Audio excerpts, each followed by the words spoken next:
Hello दोस्तों, good morning, नमस्कार। आप सभी का स्वागत है आप सभी के अपने यूट्यूब चैनल परीक्षा की शिक्षा में। उम्मीद करते हो कि आप सभी अच्छे हैं, कुशल मंगल है और आपकी जो तैयारी है बढ़िया तरीके से चल रही है। तो जो बच्चे क्लास में फर्स्ट टाइम है, पहली बार नए हैं, उन सभी को बताते हैं हमारे चैनल पे आपकी जो है बीएड इंट्रेंस एग्जाम 2025 की जो आपकी तैयारी साथ स्टार्ट हो गई। तो जिसे भी तैयारी पूरी करनी है, कंप्लीट करनी है, चैनल को जो है सब्सक्राइब करके उसके साथ जुड़ जाएंगे। उसके बगल में जो बेल आइकन देगा उसको ऑन कर लेंगे। और ये जो क्लासेस है बीएड के साथ साथ डीएलएड वाले जो बच्चे हैं वो भी अटेंड कर सकते हैं। वो लोग भी जो है क्लास को पूरा अटेंड करेंगे, ठीक है। क्लास का समय देखिए इंपॉर्टेंट है। तो जीके जीएस की जो क्लास है सुबह 10 बजे डेली आपका हमारे चैनल पर देखने को मिलती है। रीजनिंग की जो क्लास है दोपहर को 1 बजे देखने को मिलती है। हिंदी की जो क्लास है शाम को 7 बजे आपका हमारे चैनल पर देखने को मिलती है। तो इसी टाइम पर आपको क्लासेस से जुड़ना, अपनी तैयारी को जो है पूरा और कंप्लीट करना है। नीचे डिस्क्रिप्शन में आपको इंस्टाग्राम और टेलीग्राम का लिंक मिलेगा, तो आप हमें इंस्टाग्राम पर फॉलो कर लेंगे और टेलीग्राम से ऐसे जाकर जुड़ जाएंगे। वहाँ पे क्या है, आपको डेली बेसिस पे जो क्लासेस का अपडेट है दिया जाता है। बाकी जो अपडेट होगा एग्जाम का रिलेटेड वो भी आपको वहाँ पर दिया जाएगा। तो आप लोग वहां से जुड़ेंगे तो आपका कोई भी अपडेट जो है छूटेगा नहीं साथियों, ठीक है। और आप सभी से रिक्वेस्ट है कि आप लोग क्लास में आ रहे हैं, क्लास को ना तो लाइक कर रहे हैं, ना तो चैनल को सब्सक्राइब कर रहे हैं, ना क्लास को शेयर कर रहे हैं, ठीक है। चलिए, शेयर नहीं कर रहे, समझ में आ रहा है, लेकिन क्लास को अगर आप लोग देख रहे हैं तो आप लोगों से हम कोई फीस चार्ज करते नहीं है, ठीक है। और कुछ तो बोलते नहीं। तो अगर क्लास में आप लोग आ रहे हैं तो क्लास को कम से कम सब्सक्राइब कर दीजिए, क्लास को लाइक कर दीजिए, ठीक है। अगर पसंद नहीं आ रहे तो भी हमें बता सकते हैं नीचे कमेंट में। तो आप लोग इतना काम कर दीजिए, ठीक है। तो चलें क्लास स्टार्ट करेंगे। क्लास स्टार्ट करते हैं, पहले क्वेश्चन की तरफ बढ़ते हैं। आपका देखिए क्या पूछा गया है, ध्यान से देखिएगा और बताने की कोशिश कीजिएगा। पूछा गया आपका एक्सरे की खोज किसने की थी, बताइए। एक्सरे की खोज किसने की थी? एक्सरे आपने सुना होगा, सभी ने सुना होगा इसका नाम, ठीक है। एक्सरे की खोज किसने की थी? मेडिकल टर्म में इसका जो है यूज किया जाता है, ठीक है। तो एक्सरे की खोज जो है आपकी डब्ल्यू के रोएंटोजन ने की थी, ठीक है। तो जो आपका सी ऑप्शन दिया गया है राइट आंसर हो जाएगा साथियों। क्लियर है सभी को इसके बारे में? डब्ल्यू के रोएंटोजन, क्लियर है, एक्सरे की खोज करने वाले आपके व्यक्ति हैं। चलिए अगले क्वेश्चन की तरफ बढ़ेंगे। नेक्स्ट है आपका दूसरा नंबर क्वेश्चन, क्वेश्चन नंबर 2 आपका पूछा गया, प्राचीन सिक्कों पर वीणा बजाते हुए दिखाया गया हिंदू राजा कौन था, बताइए। क्वेश्चन समझा कर सभी को? देखिए वापस एक बार बता दो, प्राचीन सिक्कों पर वीणा बजाते हुए दिखाया गया हिंदू राजा कौन था? तो इसका राइट आंसर हो जाएगा साथियों Samudragupta. Option number B will the right answer, ठीक। क्लियर है? चलिए, प्राचीन सिक्कों पर वीणा बजाते हुए दिखाया गया हिंदू राजा कौन था? समुद्रगुप्त। नेक्स्ट है आपका तीसरा नंबर क्वेश्चन, पूछा गया आपका, किसने कहा था स्वराज मेरा जन्मसिद्ध अधिकार है और मैं इससे जो है लेकर रहूंगा? यह कथन किसका है, किसने कहा था यह कथन? तो यह कथन कहा था आपका बाल गंगाधर तिलक जी ने, ठीक है। क्लियर सभी को? तो जो ऑप्शन बी दिया गया है सभी का राइट आंसर हो जाएगा साथियों। अगले क्वेश्चन की तरफ बढ़ते हैं। आपका क्वेश्चन नंबर 4 है, पहाड़ों पर जल का तापमान उबलता है?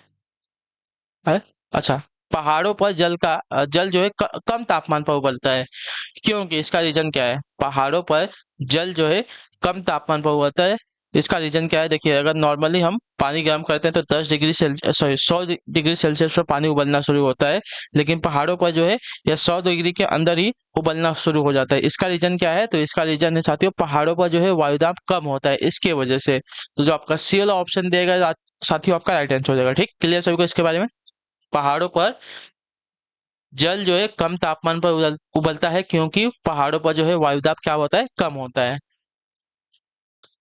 अगले क्वेश्चन की तरफ बढ़ेंगे। आपका है पांचवा नंबर क्वेश्चन, पूछा है आपका, संविधान का कौन सा अनुच्छेद जो है राज्य को ग्राम पंचायत स्थापित करने का आदेश देता है, बताइए।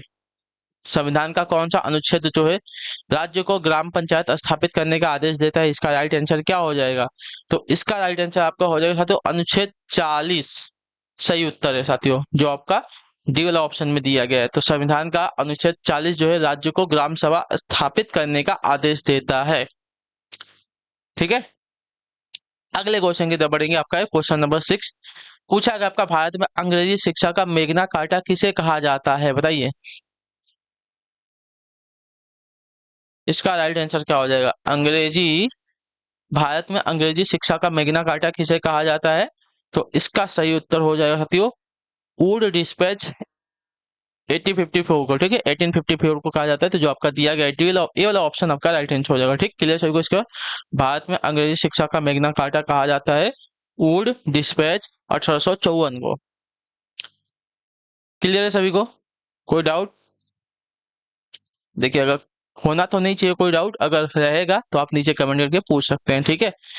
चलिए,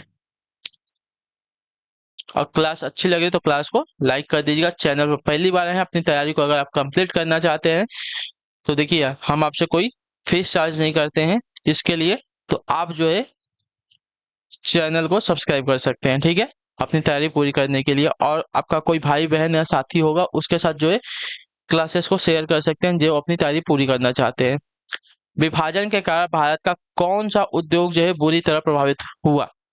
हम देखिए क्यों बोलते हैं आपको क्लास लाइक करने को, चैनल सब्सक्राइब, इससे क्या हमारा मोटिवेशन जो है बढ़ता है। अगर आप नहीं करते हैं सब्सक्राइब, आते हैं चले जाते हैं देख के, उससे क्या है हमारा मोटिवेशन डाउन हो जाता है। तो इसके वजह से जो है हमारी क्लासेस सही से, मतलब सही से क्या कर क्लासेस बनाने का मन नहीं करता है, ठीक है। तो अगर आप क्लासेस को बनाना मतलब देखना चाहते हैं, रेगुलर कंटेंट आप देखना चाहते हैं, रेगुलर क्लास अटेंड करना चाहते हैं, तो उसके लिए जो है चैनल को सब्सक्राइब करके रखिए। सब्सक्राइब करेंगे तो उससे हमारा क्या है, मतलब हमें भी अच्छा लगता है कि इतने बच्चे जो हैं क्लास को अटेंड कर रहे हैं, उनको अच्छी लग रही है क्लास, ठीक है। तो अगर आप ऐसा काम करेंगे तो हमको भी अच्छा लगेगा। चलिए वो सब छोड़िए, इतना आप लोगों को कर दीजिएगा, बाकी क्लास पे आते हैं। विभाजन के कारण भारत का कौन सा उद्योग बुरी तरह प्रभावित हुआ है? तो इसका राइट आंसर हो जाएगा साथियों जूट व रुई उद्योग, ठीक है। तो जो आपका सी वाला ऑप्शन दिया गया है आपका राइट आंसर हो जाएगा। क्लियर सभी को इसके बारे में?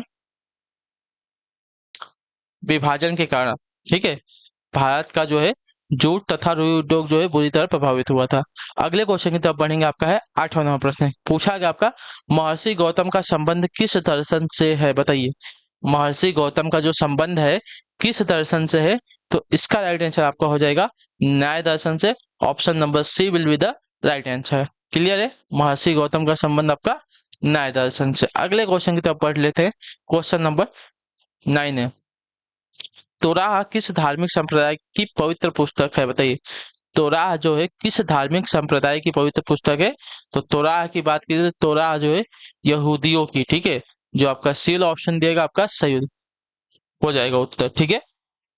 तोराह जो है यहूदियों की धार्मिक संप्रदाय की पुस्तक है। क्लियर। चलिए अगला क्वेश्चन देखते हैं। क्वेश्चन नंबर 10 क्या पूछा गया है, प्रार्थना समाज की स्थापना किसने, किसकी प्रेरणा के फलस्वरूप हुई, बताइए। प्रार्थना समाज की जो स्थापना है किसकी प्रेरणा के फलस्वरूप हुई है?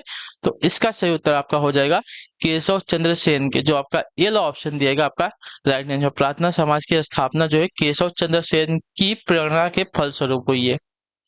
क्लियर। अगले क्वेश्चन की तरफ बढ़ते हैं। आपका क्वेश्चन नंबर 11 पूछा गया, आपका पाल वंश का संस्थापक था कौन, बताइए। गोपाल, धर्मपाल, देवपाल या इनमें से कोई नहीं? तो पाल वंश का संस्थापक इसकी बात की जाएगी तो गोपाल था। जो आपका ए ऑप्शन दिएगा आपका सही उत्तर साथियों। क्लियर है। चलिए अगले क्वेश्चन की तरफ बढ़ते हैं। आपका 12 नंबर पूछा गया, आपका 1815 ईस्वी में निम्नलिखित में से किसने जो है कलकत्ता में आत्मीय सभा की स्थापना की, बताइए। 1815 ईस्वी में निम्नलिखित में से किसने जो है कलकत्ता में आत्मीय सभा की स्थापना की? तो इसका सही उत्तर आपका हो जाएगा साथियों राम मोहन राय जी ने। जो आपका बी वाला ऑप्शन दिया गया है आपका राइट आंसर होगा, ठीक है। क्लियर है। आत्मीय सभा की स्थापना जो है 1815 ईस्वी में जो है राम मोहन राय जी ने की थी। क्वेश्चन नंबर 13 पूछा गया, आपका चौरी चौरा कांड के बाद गांधी जी ने स्थगित कर दिया था कौन सा आंदोलन, बताइए। सविनय अवज्ञा, खिलाफत, सहयोग, असहयोग या भारत छोड़ो आंदोलन? तो चौरी चौरा कांड के बाद महात्मा गांधी जी ने जो है असहयोग आंदोलन को क्या किया था, स्थगित कर दिया था, ठीक है। क्लियर है। तो जो आपका सी ऑप्शन दिया गया है 13 पे आपका राइट आंसर हो जाएगा। चलिए क्वेश्चन नंबर 14 की तरफ बढ़ेंगे। आपका पूछा गया है रेफ्रिजरेटर खाद्य पदार्थों को खराब होने से बचाता है क्योंकि, बताइए। रेफ्रिजरेटर जो है मतलब जो आपका फ्रिज होता है, घर में आपके फ्रिज होगा तो देखिए रेफ्रिजरेटर जो है खाद्य पदार्थों को खराब होने से बचाता है क्योंकि, हमसे पूछा है तो क्योंकि इसके न्यून तापमान पर जो रोगाणु होते हैं जो खाने को खराब करते हैं वो क्या होते हैं, मर जाते हैं। इसकी वजह से जो है हमारा खाना खराब नहीं होता है, ठीक है। तो जो आपका ए ऑप्शन दिया मतलब बी वाला विकल्प दिएगा आपका राइट आंसर हो जाएगा। चलिए अगले क्वेश्चन की तरफ बढ़े जाते हैं। क्या पूछा गया आपका 15 नंबर, पूछा गया आपका रक्त के ए बी वर्ग वाला व्यक्ति ऐसे व्यक्ति को रक्तदान कर सकता है जिसका रक्त वर्ग हो क्या, बताइए। जिसका भी ब्लड ग्रुप ए बी है, ए बी माइनस दिया गया, ठीक है, A B minus blood group वाले व्यक्ति जो है कैसे व्यक्ति को जो है मतलब किस ब्लड ग्रुप वाले व्यक्ति को जो है अपना रक्तदान कर सकते हैं। तो इसका राइट आंसर हो जाएगा तो सिर्फ ए बी वालों को, ठीक है। तो जो आपका दिया गया यहाँ पे सी वाला ऑप्शन आपका राइट आंसर हो जाएगा। क्लियर सभी को, ए बी वर्ग वाला व्यक्ति जो है ऐसे व्यक्ति को रक्तदान कर सकता है जिसके रक्त का वर्ग हो क्या, तो ए बी। क्लियर है। चलिए अगले क्वेश्चन की तरफ बढ़ते हैं। 16 नंबर प्रश्न पूछा गया आपका पक्षियों को बहुत ऊंचाई पर उड़ते समय सांस की परेशानी क्यों नहीं महसूस होती, बताइए। पक्षियों को बहुत ऊंचाई पर उड़ते समय जो है सांस की परेशानी क्यों नहीं महसूस होती, इसका रीजन क्या है। तो उनमें जो है अतिरिक्त वायु कोश होता है इसके वजह से, ठीक है, जिसमें वो पहले से अपनी जो वायु है मतलब जो ऑक्सीजन होता है उसमें जमा करके रखते हैं इसके वजह से, ठीक है। क्लियर है। तो जो आपका दिया गया सी वाला विकल्प आपका राइट आंसर हो जाएगा। पक्षियों को बहुत ऊंचाई पर उड़ते समय जो है सांस की परेशानी इसलिए महसूस नहीं होती क्योंकि उनमें जो है अतिरिक्त वायु कोश होते हैं। क्लियर है। चलिए अगले क्वेश्चन की तरफ बढ़ेंगे। आपका है 17 नंबर, वह चुनिए जो मिश्रण नहीं है, वायु, गैसोलीन, एलपीजी, आसुत जल, इन चारों में से कौन सा जो है आपका मिश्रित नहीं है। तो इसमें जो दिया गया आसुत जल आपका इसमें कोई मिश्रित नहीं होता, तो जो आपका दिया गया डी वाला ऑप्शन आपका सही उत्तर है। चलिए अगले क्वेश्चन की तरफ बढ़ते हैं। आपका 18 नंबर प्रश्न पूछा गया आपका संविधान के अंतर्गत निम्न में से कौन सा एक मौलिक अधिकार है, बताइए। संविधान के अंतर्गत निम्नलिखित में से कौन सा एक मौलिक अधिकार है। तो इसका राइट आंसर आपका हो जाएगा साथियों शिक्षा का अधिकार, ठीक है। शिक्षा का अधिकार आपका एक मौलिक अधिकार है। क्लियर है सभी को। तो जो आपका दिया गया है यहाँ पे ये लो ऑप्शन आपका राइट आंसर हो जाएगा। अगले क्वेश्चन की तरफ बढ़ते हैं। आपका है क्वेश्चन नंबर 19, पूछा गया आपका केरल की राजकीय भाषा है क्या, कन्नड़, तमिल, मलयालम, तेलुगु। केरल की पूछा है, ठीक है। तो केरल की राजकीय भाषा क्या है, तो मलयालम है। Option number C will be the right answer. Clear है। चलिए अगले क्वेश्चन की तरफ बढ़ते हैं। क्वेश्चन नंबर 20, जवाहर सुरंग किस राज्य में है, बताइए।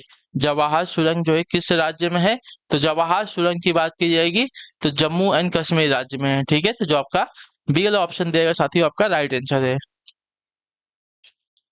अगले क्वेश्चन की तरफ बढ़ेंगे। आपका है 21 नंबर प्रश्न पूछा गया आपका बुद्ध शब्द का अर्थ क्या है, बताइए। बुद्ध शब्द का अर्थ क्या है, तो बुद्ध शब्द का अर्थ होता है एक प्रबुद्ध व्यक्ति, ठीक है। तो जो आपका ए वाला ऑप्शन देगा आपका राइट आंसर होगा। बुद्ध शब्द का अर्थ होता है एक प्रबुद्ध व्यक्ति। चलिए क्वेश्चन नंबर 22, 22 नंबर है, मंत्री परिषद से पद त्याग करने के लिए मंत्री किसे अपना त्याग पत्र मतलब पद त्याग संबोधित करता है, बताइए। मंत्री परिषद से पद त्याग करने के लिए मंत्री किसे अपना पद त्याग संबोधित करता है। तो इसका राइट आंसर हो जाएगा साथियों राष्ट्रपति को। तो जो आपका ए वाला ऑप्शन दिएगा आपका राइट आंसर हो जाएगा, ठीक है। मंत्री परिषद से पद त्याग करने के लिए मंत्री जो है राष्ट्रपति को अपना पद त्याग संबोधित करता है। अगला क्वेश्चन पढ़ेंगे। आपका है 23वां प्रश्न, क्या देगा, महरौली लौ स्तंभ कहाँ पर स्थित है, बताइए। महरौली लौ स्तंभ कहाँ पर स्थित है, तो महरौली लौ स्तंभ की बात की जाएगी तो यह जो स्थित है साथियों नई दिल्ली में स्थित है। तो जो आपका डी विकल्प दिया गया है 23 पे आपका राइट आंसर होगा, ठीक है। क्लियर होगा इसके बारे में। चलिए अगले क्वेश्चन की तरफ बढ़ेंगे। आपका है 24 नंबर, पूछा गया आपका विश्व प्रसिद्ध दांत का मंदिर कहाँ स्थित है, बताइए। विश्व प्रसिद्ध दांत का मंदिर कहाँ पर स्थित है, दांत का मंदिर बात की जाएगी तो आपका कैंडी में स्थित है, ठीक है। जो आपका सी वाला विकल्प दिया गया है कैंडी आपका राइट आंसर है। क्लियर है। चलिए विश्व प्रसिद्ध दांत का मंदिर जो आपका कैंडी में स्थित है। चलिए देखिए आपका आ गया 25 नंबर क्वेश्चन, क्या दिया आखिरी क्वेश्चन, गोल क्रांति का संबंध किससे, टमाटर उत्पादन, आलू उत्पादन, अंडा उत्पादन, शलजम उत्पादन। इन चारों में से जो है गोल क्रांति का संबंध किससे, तो गोल क्रांति का संबंध आपका जो है आलू उत्पादन से है। तो जो आपका बी विकल्प दिया गया साथियों आपका सही उत्तर है यहाँ पे, ठीक। क्लियर सभी को यहाँ तक। चलिए तो इसी के साथ जो आपकी क्लास है आज की यहीं पे कंप्लीट होती है। आई होप कि आपकी जो क्लास है अच्छी लगी है। अच्छी लगी है तो क्लास को, मैंने अभी आपको बताया था, अगर आपको अच्छी लगी क्लास को लाइक कर दीजिएगा। अगर आपको देखिए क्लासेस डेली बेसिस पे चाहिए, अच्छे से क्लास चाहिए, मोटिवेशन अगर हमारा आप लोग अच्छे से रखेंगे, मतलब चैनल को सब्सक्राइब करेंगे, क्लास को लाइक करेंगे, क्लास में कमेंट करेंगे, तो उससे क्या हमारा मोटिवेशन अच्छा होता है, उससे आपकी जो क्लासेस है अच्छे लेवल पे आती है, थोड़ा हमें भी अच्छा लगता है। ठीक है, तो आप लोग जो है इतना काम करेंगे, बाकी कोई डाउट होगा तो नीचे कमेंट करके पूछ लीजिएगा। ठीक है, हम आपसे मिलते हैं आपकी अगली क्लास में। तब तक के लिए टाटा बाय बाय, जय हिंद जय भारत। आप सभी का क्लास से जुड़ने के लिए बहुत बहुत ही धन्यवाद साथियों।